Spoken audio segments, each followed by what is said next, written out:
जो सच्ची घटना है वो एक ऐसी महिला की है जो जाना तो नहीं चाहती थी अपने बच्चों को छोड़कर, फिर भी अपने बच्चों की खुशी के लिए, पैसों के लिए वो उन्हें छोड़कर चली जाती है। उसे लग रहा था कि कहीं तो कुछ तो गलत है, हो सकता है वो वापस ना आए, लेकिन फिर भी वो जब ये सोचती है कि मैं जब जा रही हूँ इससे पैसा आएगा ढेर सारा और मेरे बच्चों की ज़िंदगी अच्छी होगी, तो वो चली जाती है।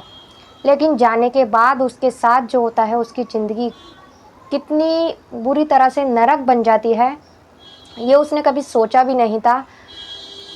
बहुत कोशिश करती है वहाँ से निकलने की, लेकिन नहीं निकल पाती। तब जाकर एक बार वो बीमार हो जाती है और बीमार होने के बाद में वो हॉस्पिटल जाती है। हॉस्पिटल में फिर एक नर्स की मदद से अपनी सच्चाई वो सबको बता पाती है। और जब उसकी सच्चाई सामने आती है, जब वो वीडियो लोग बाग देखते हैं, उसकी एक वीडियो बनाकर वो डालती है, उसकी वीडियो वायरल होने लगती है। जब वो वीडियो वायरल होती है, उसे देखने के बाद सभी लोगों की आंखों में आंसू आ जाते हैं, सभी रोने लग जाते हैं। तो दोस्तों बने रहिए वीडियो में। अगर आपको वीडियो अच्छी लगे तो प्लीज़ वीडियो को लाइक कर दीजिएगा, चैनल को सब्सक्राइब कर दीजिएगा अगर आप लोग चैनल पर नए हैं तो। मैं गीता गुप्ता स्वागत करती हूँ आपका अपनी आज की एक सच्ची कहानी में। जय माता दी। उम्मीद करती हूँ कि आप सभी लोग अच्छे होंगे, मस्त होंगे, स्वस्थ होंगे, अपना और अपनों का ख्याल रख रहे होंगे। तो दोस्तों ये कहानी पंजाब के एक छोटे से गांव की कुलविंदर कौर की है, जिसका बहुत ही छोटा सा एक कमरे का घर था। वो कमरा इतना छोटा था कि उसमें डबल बेड बिछा दो तो निकलने की भी जगह बड़ा, मतलब सीधा नहीं निकल पाता था इंसान, टेढ़ा होकर ही निकलता था, इतना छोटा उसका घर था। और जो उसका पति था एक फैक्ट्री में मजदूरी किया करता था। दिन में उसके पति को एक आंख से दिखाई नहीं देता था, वहीं जब रात होती थी तो दोनों आंख से दिखना बंद हो जाता था। ऐसे उसकी घर की स्थिति थी। 3 बच्चे थे उसके और वो चाहती थी कि मेरे बच्चे पढ़े लिखे। तो कहीं से उसकी मुलाकात एक लड़की से होती है जो कि एक तरह से उसकी दोस्त बन जाती है, और वो एक एजेंट होती है। जब वो उसे बताती है कि सऊदी अरब में, और वो जो महिला थी कुलविंदर कौर, वो पढ़ी लिखी नहीं थी। जब वो लड़की उससे बात करती है, कहती है कि सऊदी अरब में नौकरी मिल जाएगी तुम्हें घर के काम करने की, पढ़ी लिखी तो थी नहीं वो। अब वो सोचती है कि अगर ऐसी नौकरी मुझे मिल जाएगी और फिर सैलरी भी अच्छी खासी मिलेगी तो इससे बढ़कर क्या बात हो सकती है। अब वो ये सुनने के बाद में खुश हो जाती है, लेकिन वो ये भी कहती है कि इस जगह मेरे पति की नौकरी लगवा दो। तो वो जो दूसरी महिला होती है वो मना कर देती है कि आपके पति की नौकरी वहाँ नहीं लग सकती, आपकी ही लग सकती है। तो वो कहती है कि मेरे तो कोई आईडी नहीं है, कुछ भी नहीं बना है, पासपोर्ट वगैरह। तो वो कहती है पासपोर्ट वगैरह की चिंता मत करो, सब मैं बनवा लूँगी। अब वो लड़की जो होती है उसका पासपोर्ट वगैरह सारे उसके जो भी डॉक्यूमेंट होते हैं वो तैयार कर लेती है।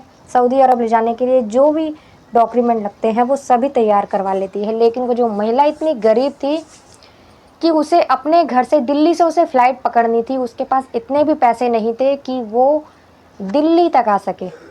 तो वो किसी से ब्याज पर 7,000 रुपये लेती है और फिर दिल्ली आती है। दिल्ली से उसे फ़्लाइट पकड़नी थी। उस फ्लाइट में जब वो जाती है तो और भी लोग वहाँ होते हैं, जिसमें कि 12 लड़कियाँ होती हैं और 2 मर्द होते हैं। जब वो इतने जनों को देखती है तो उसको कहीं ना कहीं शक होता है कि ज़रूर कुछ ना कुछ बात है, पता नहीं आगे क्या होगा मेरे साथ। उसका दिल गवाही नहीं करता जाने के लिए, अपने बच्चों से दूर जाने का उसका दिल गवाही नहीं देता। लेकिन फिर भी वो जब सोचती है कि मैं पैसा कमाऊंगी, जब पैसा आएगा तो मेरे घर की जो माली हालत है वो सुधर जाएगी, तो वो चली जाती है।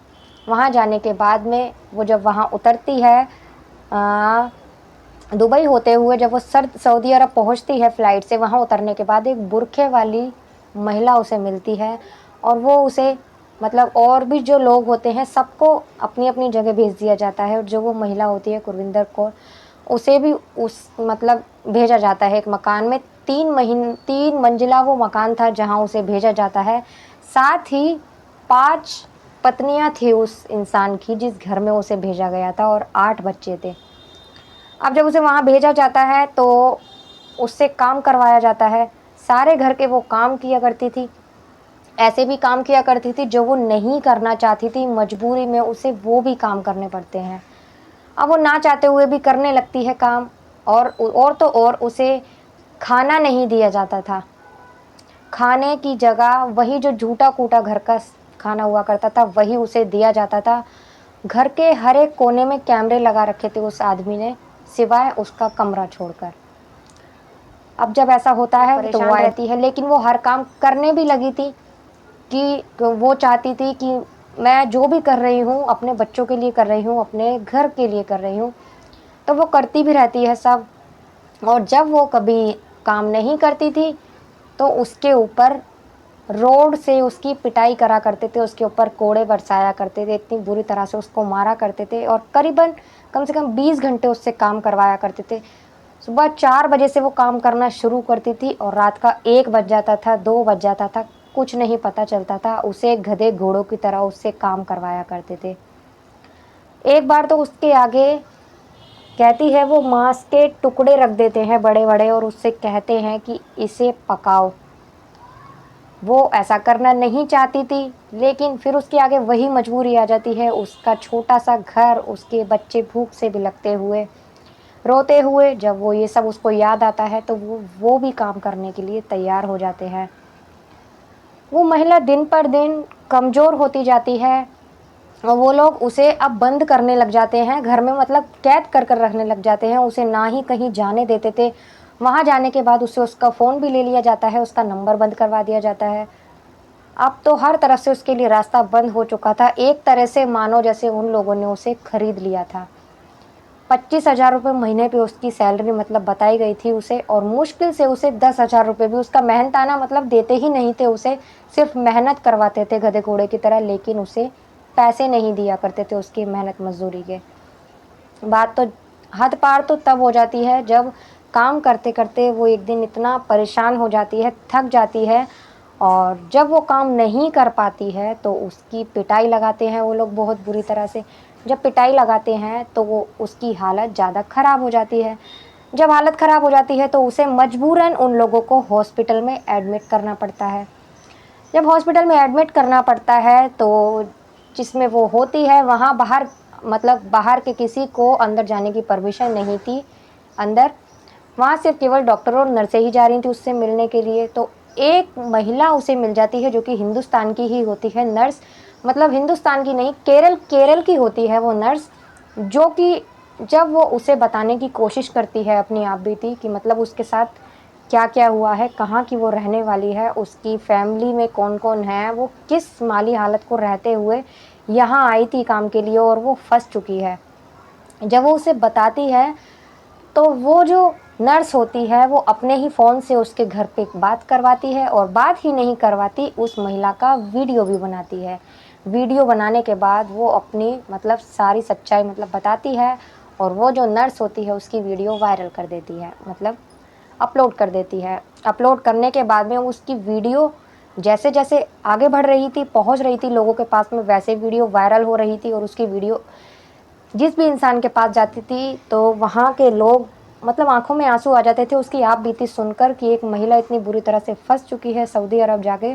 पैसों के नाम पर उसे ले गए थे काम के नाम पर, और इतनी बुरी तरह से फँस चुकी है। अब उसकी वीडियो जहाँ-जहाँ तक जाती है और वहीं के लोग उसका साथ देने के लिए खड़े हो जाते हैं। जहाँ की वो महिला थी पंजाब, अब पंजाब की सरकार भी आगे बढ़ती है और उसकी मदद करने के लिए कोशिश करती है। अब सरकार तक ये बात जब पहुँचती है तो सारे एक हो जाते हैं, उसको निकालने की वहाँ से कोशिश करते हैं। अब जो सऊदी अरब के लोग थे वो निकलने नहीं देना चाहते थे उसको, तब जाकर पुलिस भी यहाँ से गई थी उसके, तो पुलिस को भी मारपीट कर एक बार तो भगा दिया गया था। जब 3 बार कोशिश करके कैसे न कैसे करके उस महिला को वहाँ से निकाला जाता है। निकालने के बाद जब काफ़ी सारे कागजी कार्रवाई होती है दोनों तरफ की, जब सरकार मिलके कागजी कार्रवाई पूरी हो जाती है, उसके बाद कहीं उस महिला को दिल्ली लाया जाता है। दिल्ली के बाद उसके घर पहुँचाया जाता है पंजाब जहाँ वो रहती थी। अपने परिवार से मिलकर वो बहुत खुश होती है, खुश ही नहीं होती मतलब रोती भी बहुत है।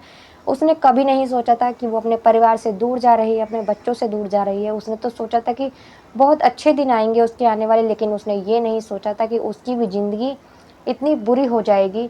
आने के बाद वो खुश भी होती है और फिर मीडिया के आगे सारी अपनी जो भी उसके साथ बीता था बताती है कि मेरी फ्रेंड ने ही मुझे बर्बाद किया, यहाँ तक कि मुझे एक तरह से बेच ही दिया था। उसने मुझे धोखे से वहाँ भेजा था। सब कुछ वो बताती है मीडिया के आगे। अब कार ऐसे बहुत सी महिलाएँ होती हैं जो फँस जाती हैं, काम के नाम पे उन्हें ले जाते हैं, वहाँ जाकर वो फँस जाती हैं। ऐसे ही एक महिला और थी, वो भी पंजाब की भी थी, लेकिन उसे भी ले जाया मतलब लाया जाता है वापस। उसकी मदद एक पंजाब का ही लड़का वहाँ उसे मिल जाता है, जो कि उसकी मदद करता है और उसी की मदद से वो इंडिया वापस आती है। तो दोस्तों, ये 2 महिलाएँ तो मिल चुकी थी, जो कि एक तीसरी महिला और थी, वो अब भी वहीं फँसी हुई है और जो उनके अत्याचार होते हैं उसका शिकार हो रही है। तो दोस्तों, ये कहानी सुनाने का उद्देश्य किसी को परेशान करना या आप लोगों का दिल दुखाना नहीं है, आप लोगों को जागरूक करना है।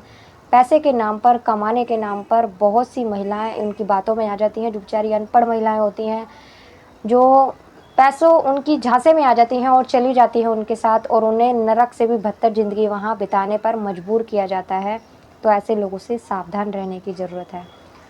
तो दोस्तों, मिलते हैं अगली किसी वीडियो में एक नई सच्ची कहानी के साथ। तब तक के लिए नमस्कार।